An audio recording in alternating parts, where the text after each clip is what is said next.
You're sitting in a room full of people. Music is playing. Everyone is laughing. And somehow you have never felt more alone. That feeling isn't random. It isn't weakness. It isn't even really an emotion. It's older than language, older than fire, older than your species walking upright. And once you understand what it actually is, you will never experience it the same way again. Here's the strange part.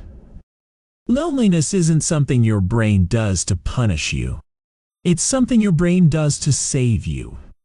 Think about hunger for a second. Hunger isn't really about food. It's a signal.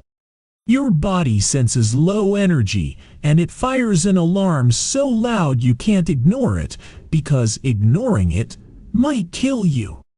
Thirst works the same way. Pain works the same way. Your nervous system doesn't wait for a crisis to become fatal. It warns you early, while there's still time to act. So what if loneliness is that exact same system? Not sadness. Not mood. A biological alarm wired into you across millions of years, screaming one simple message. You are exposed. To understand why, you have to go back. Not centuries. Hundreds of thousands of years. For most of human history, a person alone was a person in danger. No walls. No locks.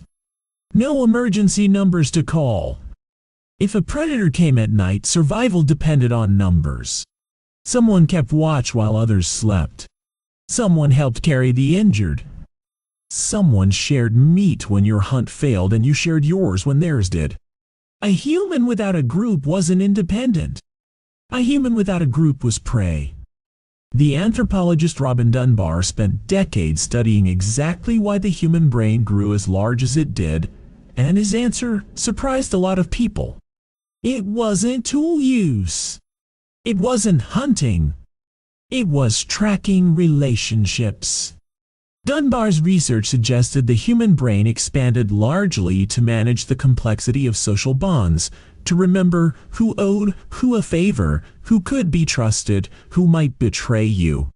Your brain, in other words, is a social organ before it is anything else. Which means the oldest part of you isn't built to survive alone. It's built to survive together.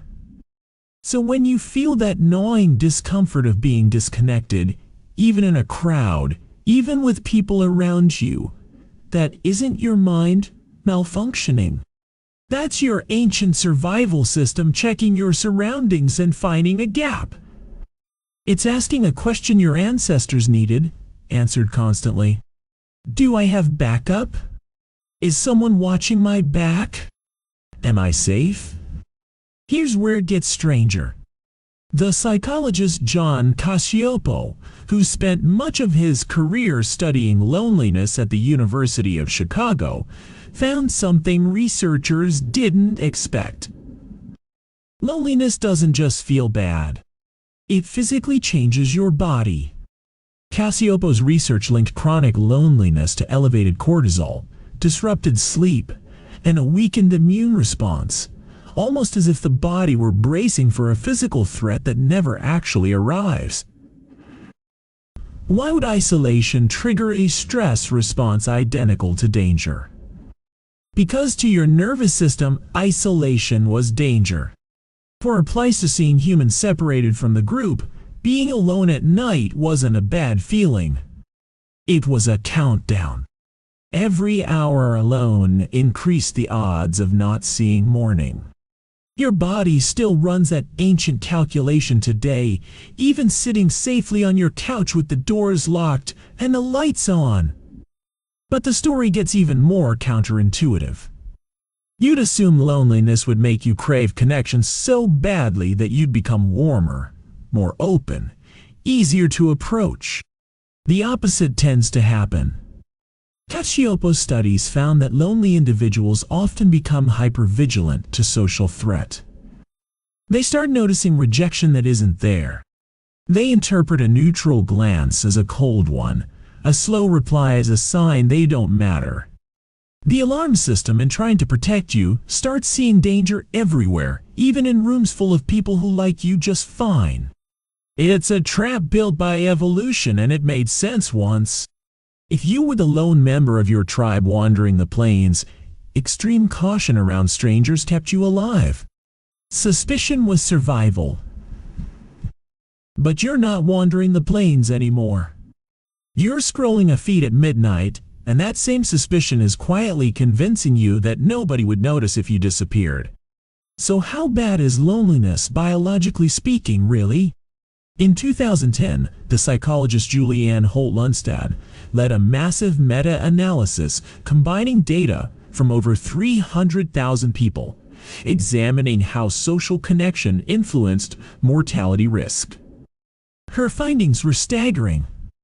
Weak social ties were associated with an increased risk of death comparable to smoking up to 15 cigarettes a day, and a bigger risk factor than obesity or physical inactivity. Loneliness wasn't just uncomfortable. It was, statistically, one of the more dangerous conditions a person could quietly carry. Let that sit for a second. Not a metaphor. Not an exaggeration for a headline. An actual measurable increase in mortality risk, driven by something as simple and invisible as feeling unseen. Your ancestors never had to worry about dying slowly from disconnection over decades. Their danger was immediate. A predator. A fall. A famine. But the alarm they evolved never came with an expiration date. It just kept running quietly in the background of your modern life, in a world built almost entirely to isolate you without you noticing. Because here's the modern twist nobody warned you about. You are technically more connected than any human who has ever lived. You can message someone on the other side of the planet in under a second. You can watch strangers eat breakfast, argue about politics, or live stream their entire day. And yet loneliness, by nearly every major study over the last 20 years, keeps rising, not falling. Why would that be, if connection is just a tap away? Because your ancient alarm system wasn't built to recognize pain. It was built to recognize eye contact, shared meals, physical presence, the smell of wood smoke around a fire where everyone in your group could see you, and you could see them. A notification lights up the same reward pathways as real connection for a fraction of a second, and then leaves the underlying alarm exactly where it was. You get the craving satisfied just enough to stop you from seeking the real thing, but never enough to actually quiet the warning. It's a bit like drinking salt water when you're thirsty. It feels like relief for a moment. It isn't. There's another layer to this that most people never stop to consider. Loneliness doesn't just make you feel worse. It changes how you think, moment to moment, often without your permission. Cacioppo's later work described something researchers began calling implicit hypervigilance for social threat. In plain terms, a lonely brain starts scanning faces the way a soldier scans a tree line. It looks for danger first and warmth second. Show a lonely person and a well-connected person the exact same ambiguous social interaction.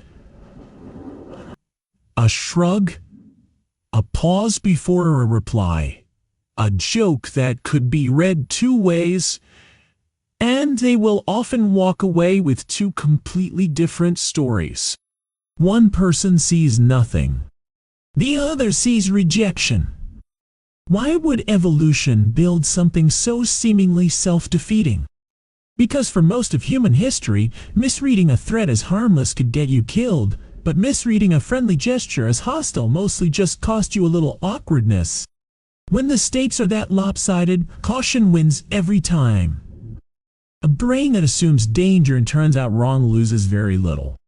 A brain that assumes safety and turns out wrong might not survive the night.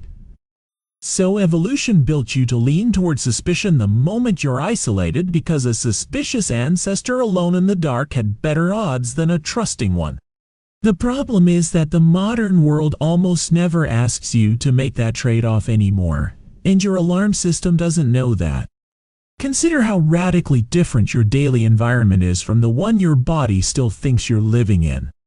For roughly 95% of human existence, people lived in small bands, somewhere between 20 and 150 individuals. A number Dunbar later argued represents the natural ceiling of relationships a human brain can meaningfully track. Everyone in that group knew your face. Everyone knew your voice. If you didn't show up one morning, someone noticed by noon. Now picture your actual life. You might pass hundreds of unfamiliar faces before lunch and recognize almost none of them. You might live in a building with 40 apartments and be unable to name a single neighbor. Your ancestors' brains simply were never built for a world this large, this anonymous, this easy to disappear inside of. And disappearing inside it is exactly what many people quietly do. Here's a detail that tends to catch people off guard. Loneliness isn't primarily about how many people surround you. It's about how many people truly see you. Researchers distinguish between social isolation, which is a measurable lack of contact, and loneliness, which is the subjective feeling of disconnection regardless of how many people are technically present. You can be surrounded at a party and desperately lonely. You can live alone in a cabin in the woods and feel completely at peace. The alarm isn't counting bodies in the room. It's asking whether any of those bodies would notice and care if you vanished. That distinction matters because it explains something that confuses a lot of people about modern life. You can have hundreds of online followers, dozens of group chats, a calendar full of plans, and still feel the exact same ancient ache your ancestors felt wandering alone at dusk. Quantity of contact was never the thing your nervous system evolved to track. Depth of bond was. So what does your body do with an alarm it can't switch off? It adapts, but not always in ways that help you. Some people respond to chronic loneliness by withdrawing further, telling themselves it's safer not to need anyone, which only deepens the very isolation their body is warning them about. Others respond by overextending, chasing constant contact, filling every silent moment with noise, without ever letting any single connection get close enough to actually satisfy the underlying need. Both are attempts to quiet an alarm using the wrong tools, like trying to fix a smoke detector by unplugging it instead of putting out the fire. So the next time that feeling creeps in a crowded room, in a group chat full of unread messages, in a house full of people who love you, try not to read it as proof that something is wrong with you. Read the way your ancestors would have had to, as information. As a signal from a system that has kept humans alive since before we had words for any of this. It isn't asking you to feel bad. It's asking you to look up, reach out, and let someone see you, the same way a small group of humans once huddled together against a dark and dangerous world, and somehow, against every odds stacked against them, made it through the night. You're sitting in a room full of people. Music is playing. Everyone is laughing. And this time, you understand exactly why that ache in your chest showed up. It was never trying to hurt you. It was trying to bring you home.